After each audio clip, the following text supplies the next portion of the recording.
I woke up this Thanksgiving morning, with a intense feeling of gratitude.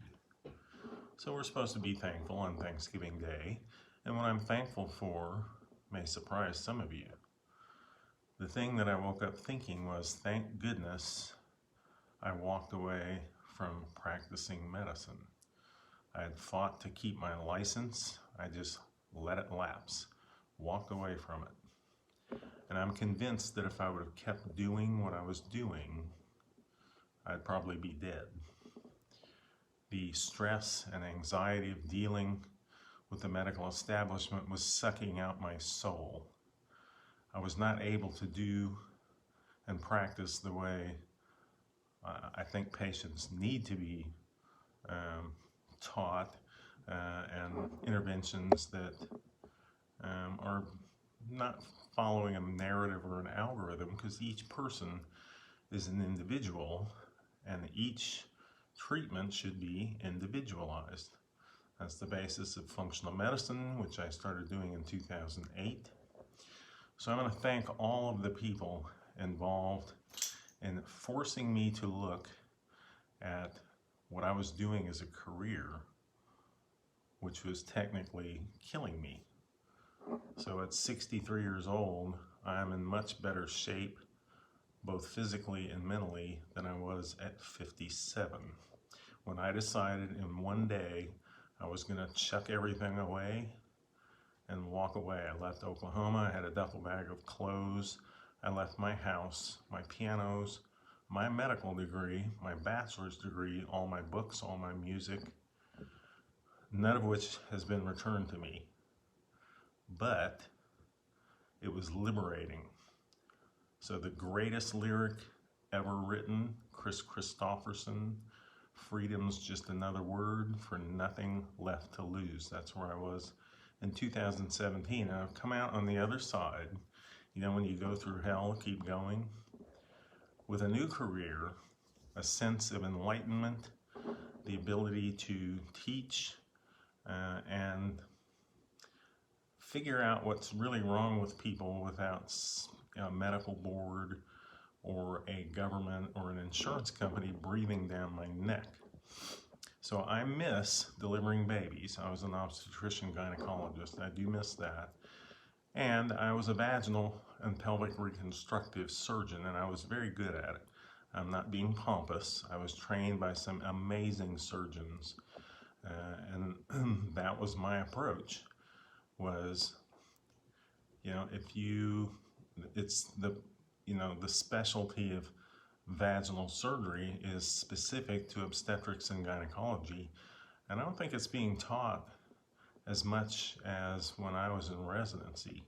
So I had some really good surgeons that realized my potential, I guess, and they conveyed the little tips and tricks that they'd learned over 20 or 30 or 40 years of performing surgery in a gynecologic setting. So I want to be thankful to all of those surgeons that trained me, all the people involved in my training, and then thank the people that their goal was to destroy my career.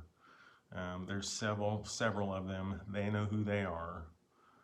The medical board, the people involved in medical boards that came after me for providing medical advice to a family member, really got me to focus on what I was doing and how unhappy I was doing that. So I miss delivering babies. I miss doing surgery. I wake up dreaming about surgical procedures that I used to do, and I always wonder if I could still do it. It's been quite a few years since I have performed GYN surgery, cesarean delivery, vaginal delivery, forceps delivery. It's been since 2012 since I've done all that. So I miss it, but I wouldn't go back to it. So being able to come on and teach people things that they haven't been taught. If you're a doctor and you're feeling the way I felt, examine what you're doing and decide maybe it's time for a different career. You are not allowed to tell patients certain things even though you know it. So I don't think doctors are bad, don't get me wrong. It's the people that regulate doctors who aren't doctors. There's the problem. And so you're fine if you follow the narrative and you follow an algorithm and you do what everybody else does, but that just makes you a doc in the box. You know, I could teach you any algorithm and most of you could figure out what to do if a certain person comes in with symptoms and you want to get rid of the symptoms. But healing people, that takes some thought and it has to be individualized. So I'm thankful that in 2008, I started retraining myself in integrative and functional medicine, and I fought to keep my license until 2017 when I decided I'm done. I'm going to go do something different. And there is another career on the other side of leaving the practice of medicine.